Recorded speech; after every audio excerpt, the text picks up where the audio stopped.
Emmanuel Macron avait dit qu'il rêvait que les enfants dans ce pays rêvent de devenir milliardaires. Moi, j'aimerais bien qu'un président de la République dise qu'il rêve que les enfants dans ce pays rêvent de devenir professeurs d'université, instituteurs, infirmières, anesthésistes.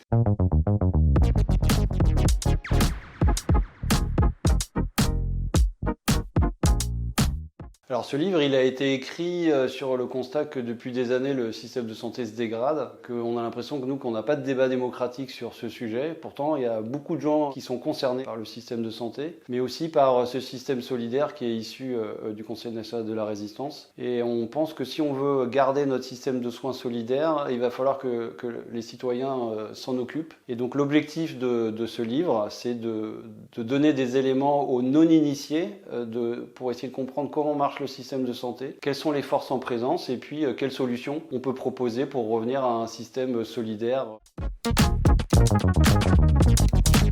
On aborde déjà comment fonctionne le système de santé, le financement du système de santé. On parle beaucoup de la crise de l'hôpital, comment on arrivait à ce que l'hôpital, où on était fiers de travailler dans les années 80, qu'on nous enviait un peu dans le monde entier. Pourquoi aujourd'hui c'est une telle catastrophe? Pourquoi les urgences sont fermées? Il y a tout le côté de l'histoire de la médecine, en particulier de la médecine libérale, et comment certains syndicats de la médecine libérale, depuis des années, ont lutté contre les systèmes solidaires. L'idée, c'est quand même de dire qu'il faut sortir de l'idéologie du marché. La santé, c'est pas un marché et on a vu que mettre les gens en concurrence, ça ne marche pas et ça a des effets pervers énormes. Et donc, il faut mettre en place un mode de financement qui conduit à ce que les gens coopèrent ensemble. Deuxièmement, il faut remettre le soin, le besoin de soins, la qualité des soins au centre du système. Par exemple, à l'hôpital public, l'idée de dire que l'hôpital était une entreprise a conduit à ce qu'on crée du déficit à l'hôpital. La variable d'ajustement a été le personnel.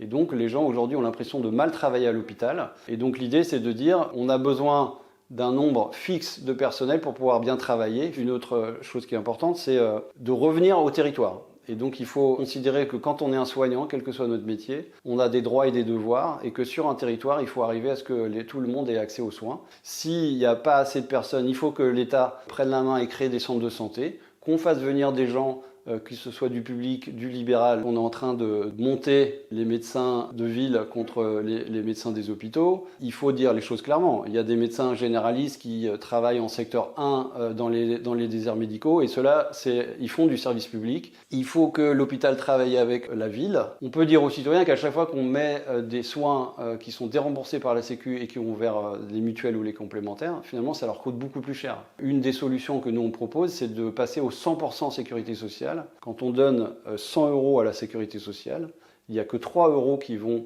pour l'organisation, les frais de gestion. Par contre, quand on donne aux assurances privées, aux mutuelles, il y a 19 € sur 100 qui vont pour les frais de gestion. Parce que ça coûte cher d'avoir différentes bureaucraties, de faire de la pub, de se faire de la concurrence. Voilà.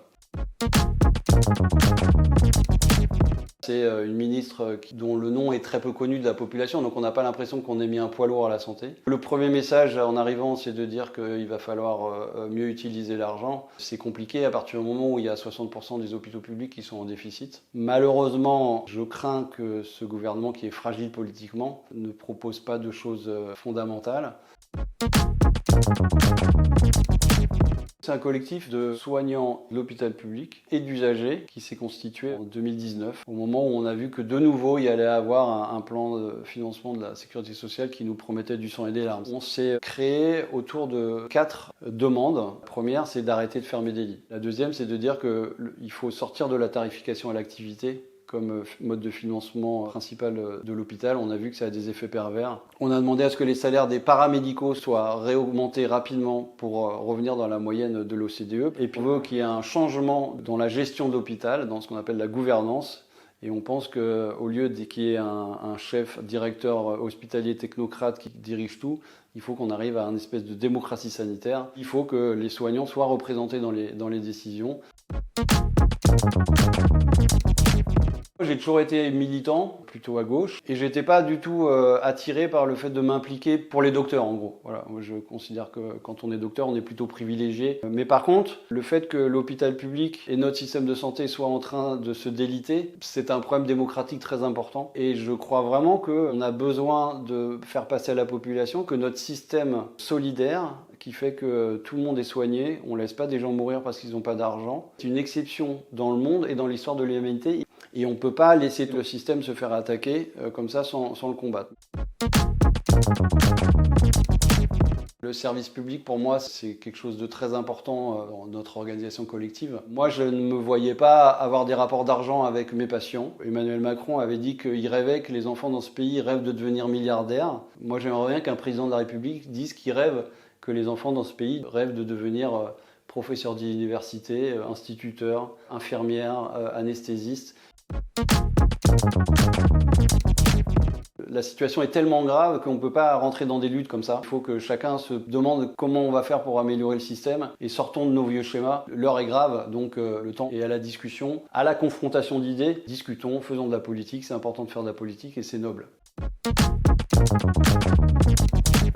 Revenons au basique, la solidarité nous coûtera moins cher que la concurrence.